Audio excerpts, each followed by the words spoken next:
inshallah, God willing. Today we'll start with lecture 1, as I told you, and we will start with unit 1.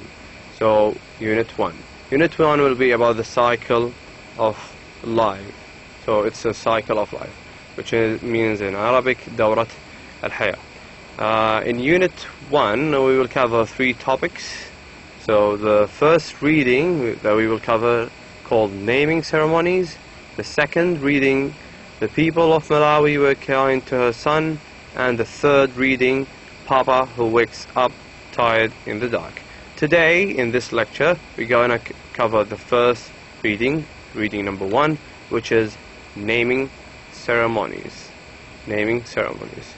So before I start with reading 1, the usual case with every reading topic that we'll take every lecture, first we're going to tackle some new vocabulary which are considered new for you learners of this subject. So each, as I told you, each reading passage we will tackle new vocabulary words, and then we will tackle some words with their definitions. So the first reading is naming ceremonies. So the new vocabulary for this passage, you can see there are almost like 5 and 9, 10, 11, 12, 13 new words. 13 new words. I'm going to read the words starting from left up to bottom, then from right up to bottom. So the first word we have is aloft. Aloft means in Arabic to rafa, to raise up. To raise up someone or to raise up something to the sky. The second word we have is altar.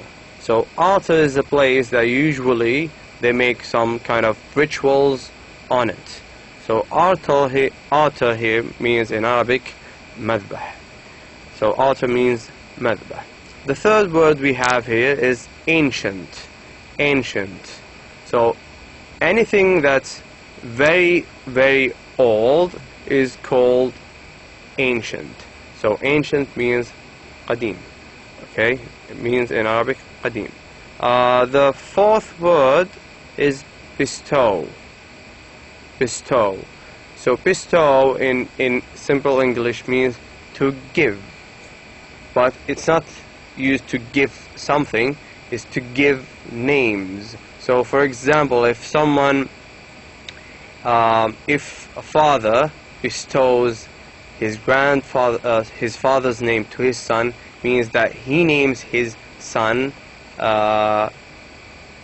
from his grandfather's name. So bestow is yu'ti, okay, yuqaddim, okay, to give.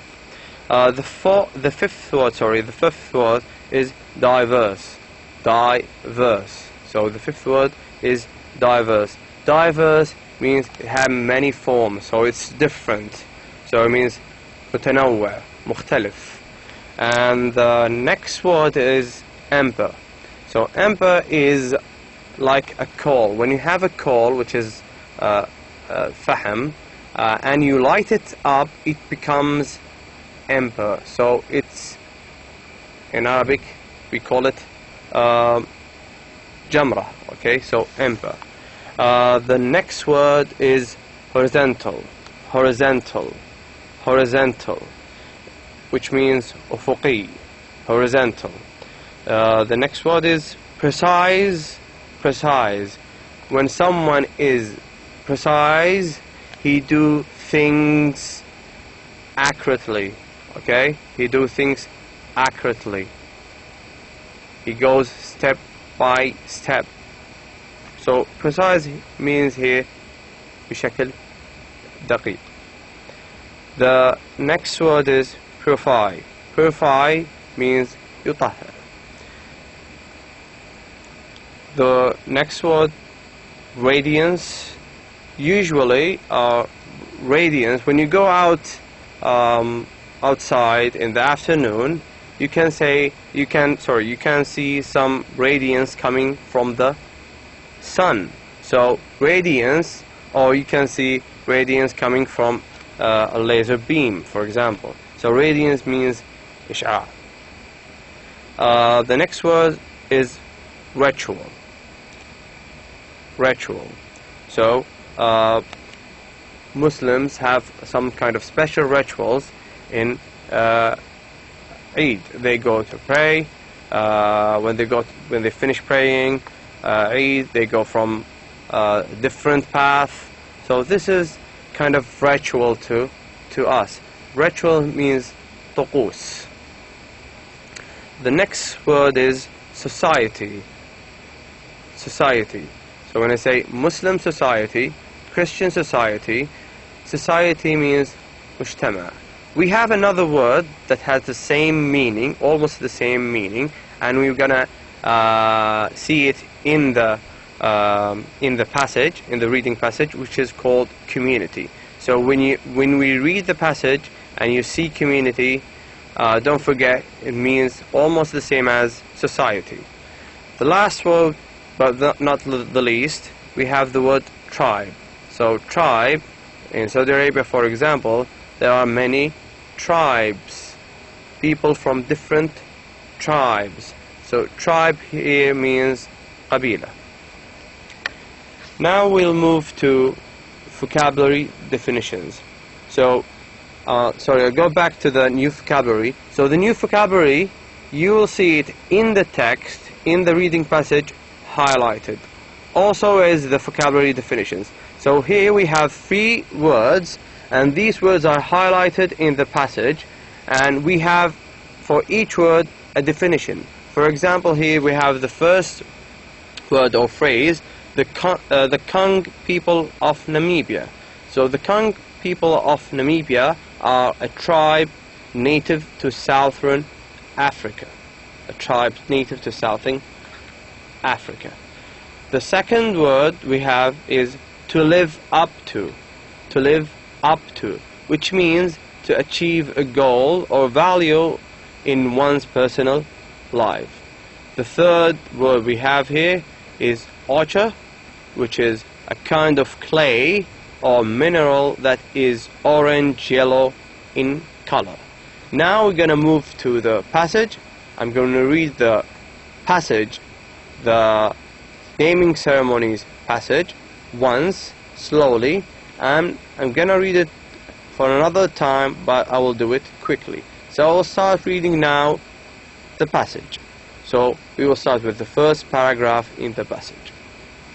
Raised to the sky by an elder, this newborn baby receives his name. By this name, he is identified both as an individual and as an accepted member of his community. As you remember, community means almost the same as society. A blood Indian of the Blackfoot Federation. Now we will move to the second paragraph in this passage. So it is in different ways for all of us. In societies, babies are often named for their parents or grandparents, while groups as diverse as the Kang people of Namibia, we see the words here highlighted, we see the diverse, we see societies, and we see the Kang people of Namibia highlighted in the text. So I'm going to start again, paragraph 2. Again, paragraph 2, I'll start reading again. So it is in different ways for all of us. In societies, babies are often named for their parents or grandparents, while groups as diverse as the Kang people of Namibia will never give a child the name of a living parent. So the Kang people of Namibia, they will never ever give one child a name of someone that is living now. So they usually give names of dead people. Okay, let's continue now.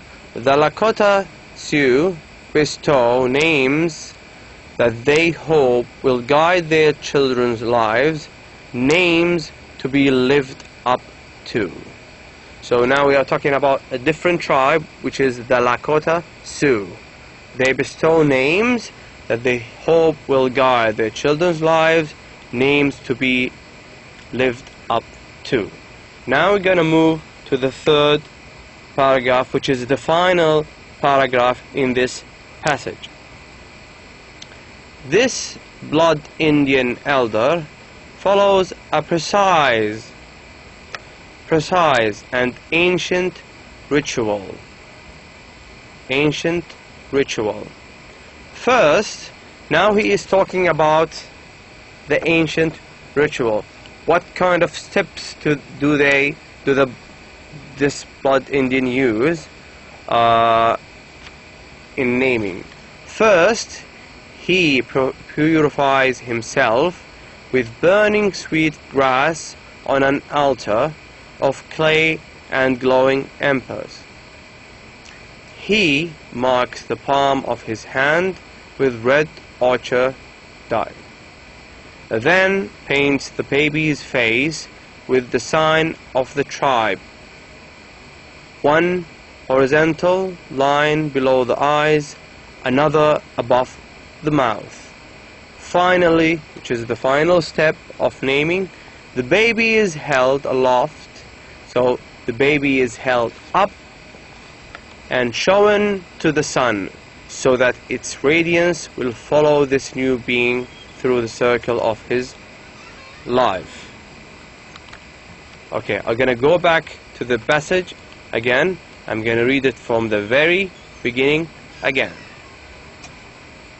So, going to read it again. Please try to follow me. So, raised to the sky by an elder, this newborn baby receives his name. By this name, he is identified both as an individual and as an accepted member of his community, a Blood Indian of the Blackfoot Federation. So, it is in different ways for all of us. In societies, babies are often named for their parents or grandparents, while groups as diverse as the Kang people of Namibia will never give a child the name of a living parent. The Lakota Sioux bestow names that they hope will guide their children's lives, names to be lived up to. This Blood Indian elder follows a precise and ancient ritual. First, he purifies himself with burning sweet grass on an altar of clay and glowing embers. He marks the palm of his hand with red ochre dye, then paints the baby's face with the sign of the tribe. One horizontal line below the eyes, another above the mouth. Finally, the baby is held aloft and shown to the sun, so that its radiance will follow this new being through the circle of his life. So this is the end of the reading passage. Now we're gonna have some comprehension questions. You can find these comprehension questions in the book. You can find more comprehension questions in the book too.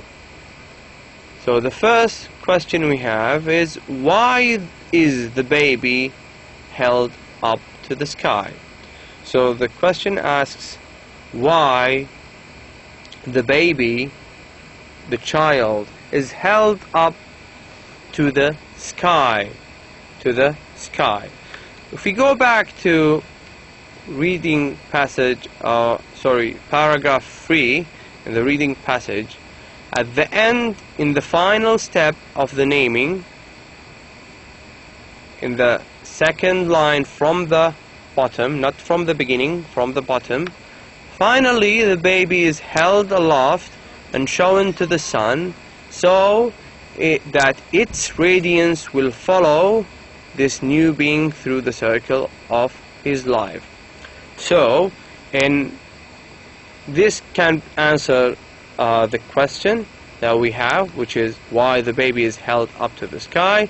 So the answer can be because they held him in the sky so that the sun's radiance can follow, so that the baby can follow the sun radiance through the circle of his life. The second question we have here is how does the elder purify himself for this ritual? So in the topic, or in the passage, we discussed the ritual, the steps of the ritual. So the first, we said that he raised up the sky, he raised up the child to the sky, so the sun's radiance can follow him in his life, etc. So the question asks us, how does the elder purify himself for this ritual? So in order to do this ritual, he purifies himself. How does he purify himself? كيفية. كيف إيش يعمل purify.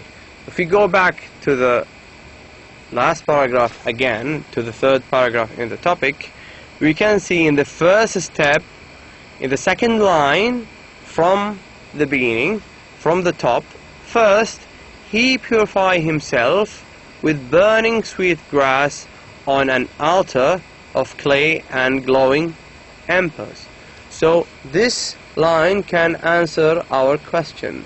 So the answer is he purifies himself with burning sweet grass on an altar of clay and glowing embers. So these are the two questions, the comprehension questions. Of course, later on we will have different types of questions in different lectures. So in lecture 2 we will have some kind of different questions than the WH questions. We're going to have multiple choice, God willing. In the third lecture or the fourth lecture we might have true and false questions. This is the end of our lecture today. Thank you very much for listening, and see you in the second lecture.